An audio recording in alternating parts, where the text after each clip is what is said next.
இது வரைக்கும் நீ ஒரு பொதுக்கூட்டம் நடத்திருப்பீங்க, நீங்கள் ஒரு பொதுக்கூட்டம் நடத்திருப்பீங்களா? ஒரு ஆர்ப்பாட்டம் நடத்திருப்பீங்களா? ஒரு முற்றுகை போராட்டம் நடத்திருப்பீங்களா? சின்ன சின்ன கட்சி கூட நடத்துகிறான் இன்னைக்கு. அந்த அண்ணா யூனிவர்சிட்டி விஷயத்துக்கு டேரெக்டாக ஆளுநரை போய் மீட் பண்ணாங்க. ஆமாம். அதுக்கப்புறமா துண்டு சீட்டு கொடுத்தாங்கன்னா அதை அரெஸ்ட் பண்ணி அது இவனு புஷ் உள்ள போட்டான். ஆமாம். ஏன் நீ வாயன் களத்துக்கு வாயன், வள்ளூர் கூடத்தில் ஆர்ப்பாட்டம் வைங்களேன். ஜனங்க வருவாங்கல்ல, பெருந்திரளாக வருவாங்கல்ல. ஜனங்க ரசிகர்கள் வந்தாலே போதுமே, மிகப்பெரிய ஒரு எதிர்ப்பா இருக்கும். ஜனங்களுக்கு ஒரு மெசேஜ் போய் சேரும்ல. இது ஒரு அரசியல்வாதி என்னமோ ஒரு முகிழ்க்கவே இல்லை. அதாவது 5 பேர் சிலையை திறந்து வைக்கிறீங்க. வீட்டில் பட்டாசு வைக்கும்போது வந்து எடுத்து வச்சுட்டு கொண்டாடிட்டு போவோம். இது பட்டாசுக்கு பதிலாக சிலையை வச்சு நீங்கள் பூஜிக்கிறீங்க. அவர் அது எடுத்து வைக்கிற முறையெல்லாம் பார்த்தீங்கன்னா சொந்த ப்ராப்பர்ட்டி மாதிரி எடுத்து வைக்கிறாரு. அந்த மாலை போடுறது இதெல்லாம் பார்த்தீங்கன்னா கட்சியோட நிகழ்ச்சிங்க. கட்சியில் செகண்ட் ரேங்க் லீடர்ஸ் யார்? ஒரு 17 பேர் லிஸ்ட் அமைச்சிருக்காங்க. யார் அவங்கெல்லாம்? ஆதவர்ஜுனா, சிடிஆர் நிர்மல்குமார், அதுக்கப்புறமா புஷி ஆனந்த், லயோலா மணி, ராஜ்மோகன், அதுக்கப்புறம் ஒரு 17 பேர் லிஸ்ட் இருக்கு.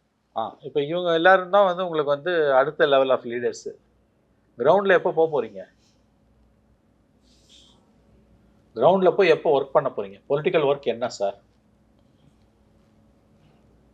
திருப்பி ஆதவர்ஜுனா உள்ள வருதுன்ற அது ஒன்றும் தப்பு இல்லை. யார் வேணா எந்த கட்சியில் வேணா போகலாம். அது அவங்க ஸ்ட்ராட்டஜிஸ்டாக சேர்த்துருக்காங்க. அது எல்லா கட்சியுமே இன்னைக்கு ஸ்ட்ராட்டஜிஸ்ட்டை நம்பி தான் இருக்காரு. எக்ஸப்ட் லெஃப்ட் பார்ட்டிஸ், திமுக, அண்ணா திமுக, காங்கிரஸ், பிஜேபி, தேமுதிக, பாமக உள்ளிட்ட எல்லா கட்சிகளுமே, இந்தியா பூரா இருக்க எல்லா கட்சிகளுமே ஒரு எழுதப்படாத விதியாக தான் இருக்குது. அது அவங்க பெரிய அளவில் உட்காந்துருப்பாங்க அலுவலகங்களில், கட்சிகளில்.